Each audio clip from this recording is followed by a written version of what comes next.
जागरूकता भारत में ब्रेक के बाद अब बात करेंगे सनातन की इंटरनेशनल होमकार की।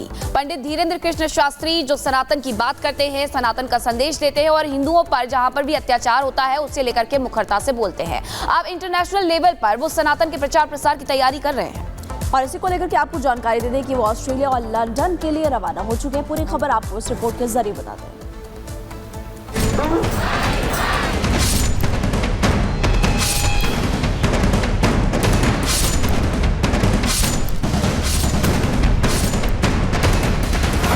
बाबा बागेश्वर का नया संकल्प, अब विदेश में हिंदुओं को बचाना है।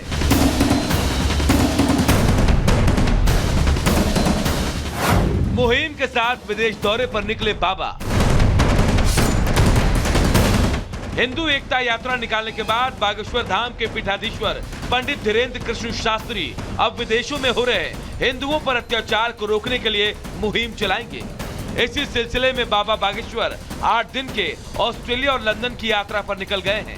जाने से पहले बाबा बागेश्वर ने कहा कि अपने देश में तो वो हिंदुओं को बचा लेंगे, लेकिन जो कनाडा और बांग्लादेश में हो रहा है वो कहीं और ना हो, इसे लेकर वो हिंदुओं को जगाने के लिए विदेश जा रहे हैं। काम बहुत सीधा है। जो भी कनाडा बांग्लादेश में हिंदुओं के ऊपर अत्याचार हो रहा है उसके लिए हिंदुओं को जगाना है। भारत में तो हम आप लोगों को भी बचा सकते हैं आपके साथ, लेकिन वहां कैसे हम जा पाएंगे? इसलिए हमने सोचा है कि उनको बचाना बहुत जरूरी है, उनके बच्चों को भी बचाना बहुत जरूरी है। बाबा बागेश्वर को चिंता पूरे विश्व में बसे भारतीयों की है, तभी तो वो अब सनातन का झंडा बुलंद करने, हिंदुओं को एकजुट करने के लिए विदेश जा रहे हैं। फिलहाल बाबा ऑस्ट्रेलिया और लंदन में बसे भारतीयों को एकजुट करेंगे। इस दौरान बाबा ने दरबार में आए नेपाल के एक परिवार का जिक्र किया और बताया कि कभी नेपाल भी हिंदू राष्ट्र था, लेकिन धीरे धीरे वहाँ हिंदुओं की संख्या घटती गई और आज हालात क्या है सबको पता है। नेपाल एक समय तक हिंदू राष्ट्र था, ये दीक्षा मिली, लेकिन आज ये हाल है कि वो हिंदू राष्ट्र नहीं बचा। 14 से 21 दिसंबर तक की इस यात्रा में ऑस्ट्रेलिया में जहां बाबा का 5 दिन का कार्यक्रम है, तो वहीं इसके बाद वो लंदन जाएंगे जहां उनका दिव्य दरबार सजेगा। माना जा रहा है कि इस आयोजन में हजारों सनातनी भक्त शामिल होंगे, जिन्हें बाबा सनातनी ज्ञान के अलावा एकजुटता के साथ रहने का संदेश भी देंगे, क्योंकि सबको पता है कटेंगे तो बटेंगे, एक रहेंगे तो सेफ रहेंगे। Bureau report, Republic Bharat. और अब खबरों में आगे बढ़ते हैं। दिल्ली उपराज्यपाल की तरफ से घुसपैठियों को लेकर के जो निर्देश दिए गए हैं, वो आदेश या कह सकते हैं कि उससे सीख लेते हुए अब फैसला या इसको लेकर के निर्देश अब एनसीआर तक में देखने को मिल रहा है और उत्तर प्रदेश से कुछ ऐसी खबर सामने आ रही है। गाजियाबाद के लोनी में कई जगह ये कहा जा रहा है कि वहां पर रोहिंग्या घुसपैठिए रहते हैं और यही वजह है कि वहां के जो विधायक हैं नंद कुमार गुर्जर, वो खुद इसमें लग गए हैं और जा कर के चेकिंग अभियान में भी शामिल हो रहे हैं।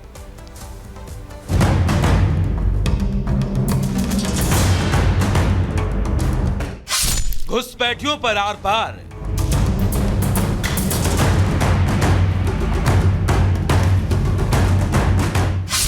जांच के घेरे में दिल्ली एनसीआर।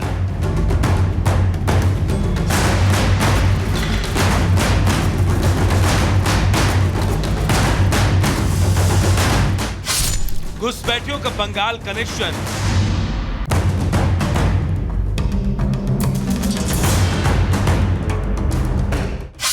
अब होगा बड़ा एक्शन।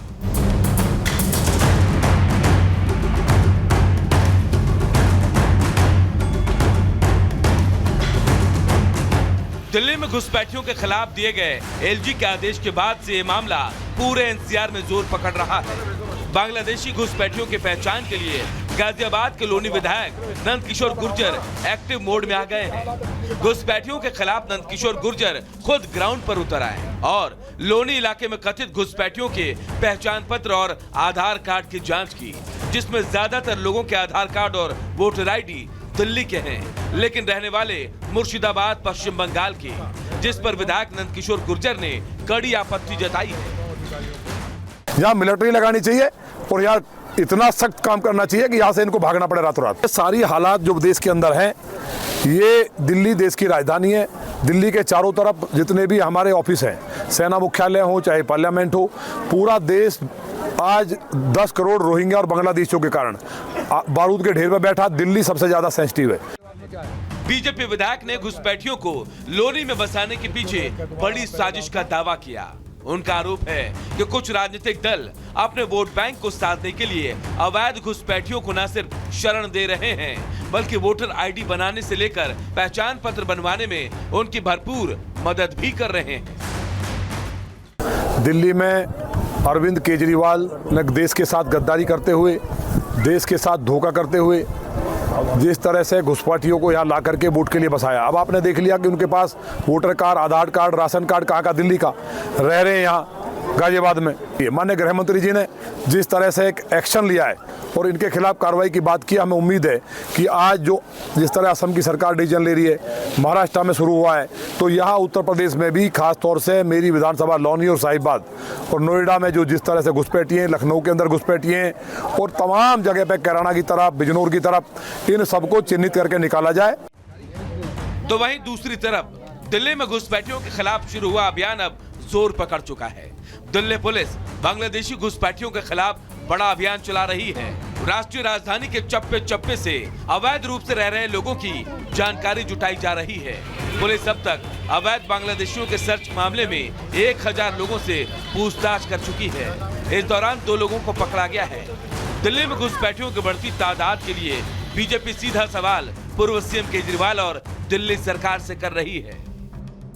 जो दिल्ली ही नहीं, देश के भी नागरिक नहीं हैं, बांग्लादेश से यहाँ तक आ गए, उनका वोट बनवाने का काम या उनको संरक्षण देने का काम आम आदमी पार्टी के नेता अरविंद केजरीवाल कर रहे हैं। जिसका भी वोट कटने की एप्लीकेशन दी जाती है, उसको चुनाव आयोग नोटिस देता है कि वो बताए कि मैं यहाँ पर रहता हूँ, इसलिए इसमें कहीं भी कोई भी गड़बड़ होने की कोई गुंजाइश नहीं है। सारा काम कानून के दायरे में रहकर होना चाहिए। ऐसे 5000 पेज हमने आज इलेक्शन कमीशन को दिए हैं, ये दिखाने के लिए कि दिल्ली में मैंडेट को कैसे छीनना चाहती है आम आदमी पार्टी की सरकार, कैसे अवैध रोहिंग्या और बांग्लादेशियों को पालने का काम कर रही है। हमारी ये लड़ाई जारी रहेगी और दिल्ली में एक भी मतदान फर्जी नहीं होने देंगे। और दिल्ली को बर्बाद करने का काम अरविंद केजरीवाल की सरकार कर रही है।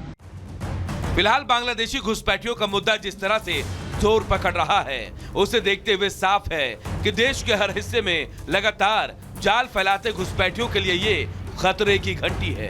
साथ ही अब उन सरकारों और राजनीतिक पार्टियों को भी जवाब देना होगा जो महज अपनी राजनीतिक महत्वाकांक्षा को पूरा करने के लिए देश की सुरक्षा जैसे संवेदनशील मुद्दों को चुनाव और वोट बैंक से जोड़कर देखती है। Bureau report, Republic Bharat.